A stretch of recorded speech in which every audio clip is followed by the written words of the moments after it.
Mars media நேயர்களுக்கும் அன்பர்களுக்கும் இந்த நாள் இனிய நாளாக அமைய எல்லாம் வல்ல இறைவனை பிரார்த்திக்கின்றோம்.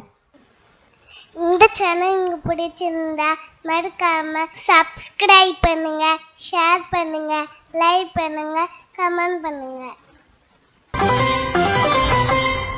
எனதருமை மீன ராசி நேயர்களே, இந்த பதிவுல நம்ம என்ன பார்க்க போறோம் அப்படின்னா 2024ஆம் ஆண்டு ஏப்ரல் மாத ராசி பலன். இந்த ஏப்ரல் மாசத்துல உங்களுக்கு எந்தெந்த கிரகங்கள் அற்புதமா வேலை செய்ய போறது, எந்தெந்த கிரகங்கள் மூலமா நீங்க கவனமா இருக்கணும், பரிகாரமா என்ன பண்ணினா ரொம்ப விசேஷம், சந்திராசிரம தினங்கள் என்னன்னைக்கு அப்படிங்கறத பத்திலாம் இப்ப நம்ம தெளிவா பார்க்க போறோம்.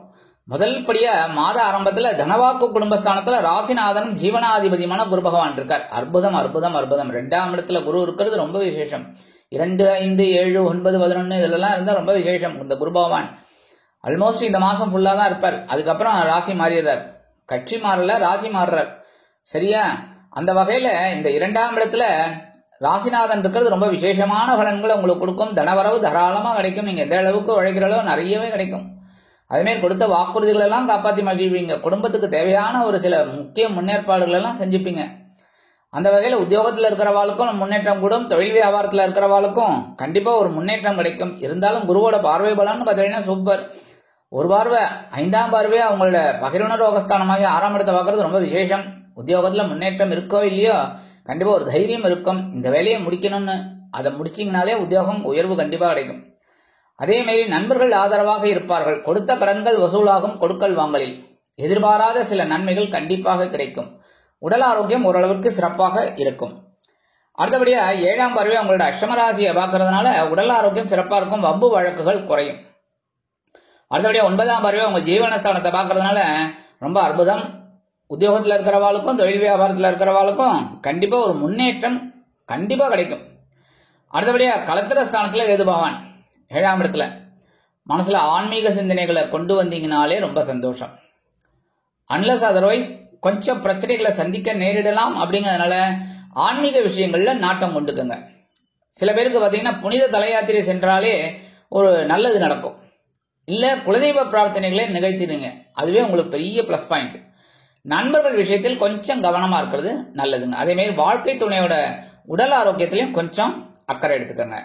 அடுத்தபடியா விரயஸ்தானத்துல 11, 12 குடைய அதிபதி சனீஸ்வர பகவான் மற்றும் 2, 9 குடைய அதிபதி செவ்வாய் 2 பேரும் இருக்காங்க. அதுவும் 12ஆம் வீட்டுல உங்களுக்கு 7 ஆரம்பிச்சு ஓடின்னு இருக்கு. சரி, அதை பத்தி எல்லாம் கவலைப்படாதீங்க. விரயராசியில 2 பேர் இருக்கிறது உங்களுக்கு செலவு கொஞ்சம் நல்லபடியா வைக்கும். என்னன்னா சில பேருக்கு சுபகாரிய நிகழ்ச்சிகள் நடைபெறுவதில் இருந்து வந்த தடை தாமதங்கள் விலகி வாய்ப்புகள் கூடி வரும். மகனுக்கோ அல்லது மகளுக்கோ திருமண யோகம் கைகூடும். அதுக்காகவே செலவு பண்ணீங்க. இல்லைன்னா இந்த குழந்தைகளோட கல்வி செலவுக்காக சில செலவுகள் எல்லாம் நீங்க பண்ணக்கூடிய ஒரு வாய்ப்புகள் இருக்கும். தனபரவு ஓரளவுக்கு வந்து சேரும். அப்படின்னாலும் செலவுகளும் இருக்கத்தான் செய்யும். தந்தையாரோட உடல் ஆரோக்கியத்துல கொஞ்சம் சிறப்பு அக்கறை எடுத்துக்கிறது நல்லதுங்க. அதே மாதிரி சீருடை பணியாளர்களாகிய காவல், ராணுவம், தீயணைப்புத்துறை, மருத்துவத்துறையில் வேலை பார்க்கும் அன்பர்களுக்கு எதிர்பார்க்கும் இடமாற்றம், பதவி மாற்றம், பதவி உயர்வு, சம்பள உயர்வு அருமையாக மிக அருமையாக வந்து சேரும். அந்த இடமாற்றம்லாம் இனிமையா இருக்கும். 22/4/2024 இருந்து செவ்வாய் பகவான் ஜென்மராசிக்கு வந்துடுறார். ஜென்மராசியில ஆல்ரெடி நிறைய பேர் உட்கார்ந்துட்டு இருக்காங்க. இப்ப செவ்வாயும் வந்து சேர்ந்துடுறதுனால முன்கோபம் அதிகரிக்கும். பேசுற வார்த்தையில கவனமா இருந்தா போறோம். எடுக்கிற காரியங்கள்ல கவனமா இருந்தா போறோம். அடுத்தபடியா ஜென்மராசியில ராகு பகவான் இருக்கார். 4, 7 குடைய அதிபதி புதன், பகைரோன ரோகாதிபதி சூரிய பகவான், 3, 8 குடைய அதிபதி சுக்கிர பகவான், இந்த 4 பேரும் இருக்கா. இதுல ராகு இருந்துட்டு உங்களுக்கு சில குழப்பம் கொடுத்துட்டே இருக்க. மனசுல ஒரு தைரியமே இல்லை, நிம்மதியே இல்லை. எந்த துறையில இருக்கிறவாளுக்கும் கொஞ்சம் டென்ஷன், பிரச்சனைகள் பிரச்சனைகள் பிரச்சனைகள். என்ன பண்றது, எத்த தின்னா பித்தந்தலியோங்கிற மாதிரி இருக்கு. ஆனாலும் என்னமோ ஓட்டிட்டு இருக்கீங்க.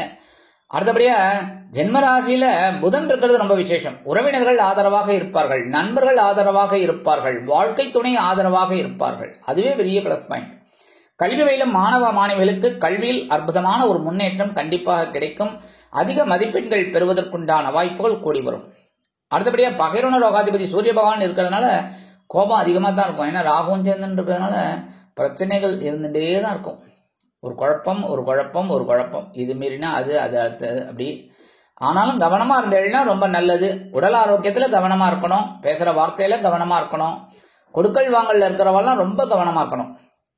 அடுத்தபடியா சுக்கிர பகவான் இருக்கிறது ரொம்ப விசேஷம். ஜென்மராசியில ஜென்மராசியில 3, 8 கூடிய அதிபதி சுக்கிர பகவான்.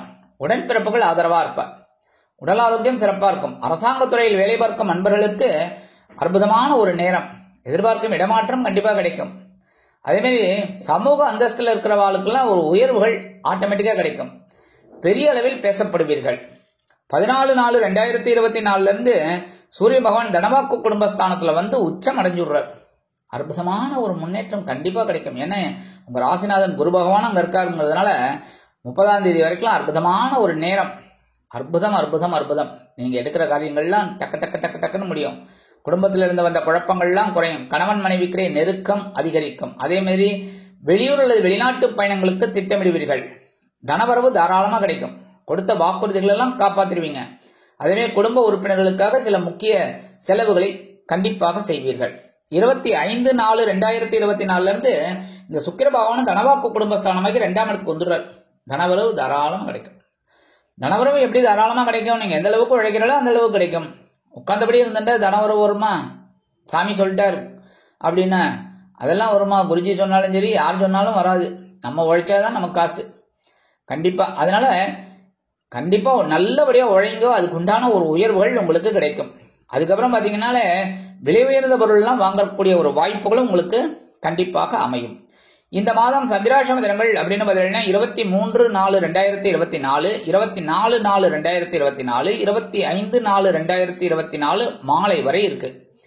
அதாவது 23ஆம் தேதி, 24ஆம் தேதி, 25ஆம் தேதி சாயந்தரம் வரைக்கும் இருக்கு. இந்த நாட்களில் நீங்கள் கவனமாகவும் எச்சரிக்கையாகவும் நிதானமாகவும் பொறுமையாகவும் நடந்து கொண்டீர்கள் என்றால் கண்டிப்பாக நன்மைகள் இரட்டிப்பாகும். பரிகாரமா எம்பெருமான் விநாயக பெருமானுக்கு அருகம்புல் மாலை சாற்றி நெய் தீபம் ஏற்றி வழிபாடு பண்ணிட்டு வாங்கோ. கண்டிப்பா இது பண்ண சந்திராஷ்டம தினங்களினால் வரக்கூடிய சங்கடங்கள் சிரமங்கள் சற்று குறையும்.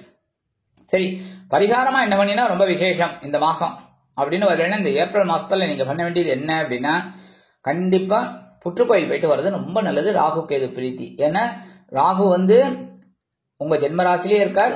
7ஆம் இடத்துல கேது பகவான் இருக்கார். அதனாலேயே சில குழப்பங்கள் இருக்கும். அந்த குழப்பங்கள்லாம் தீரணும் அப்படின்னா செவ்வாய்க்கிழமை, வெள்ளிக்கிழமை, ஞாயிற்றுக்கிழமை 3 நாளும் புத்துக்கோயில் போயிட்டு வருது ரொம்ப நல்லது. போயிட்டு அப்படி போக முடியல அப்படின்னா ஒரு நாள் போயிட்டு வாங்கோ. போயிட்டு அம்பாலையும் நாக வழிபாடு பண்ணிட்டு வாங்கோ. கண்டிப்பா ஒரு தரிசனம் உங்களுக்கு அற்புதமான பலன்களை கொடுக்கும். மனக்குறைகளை தீர்த்து வைக்கும்.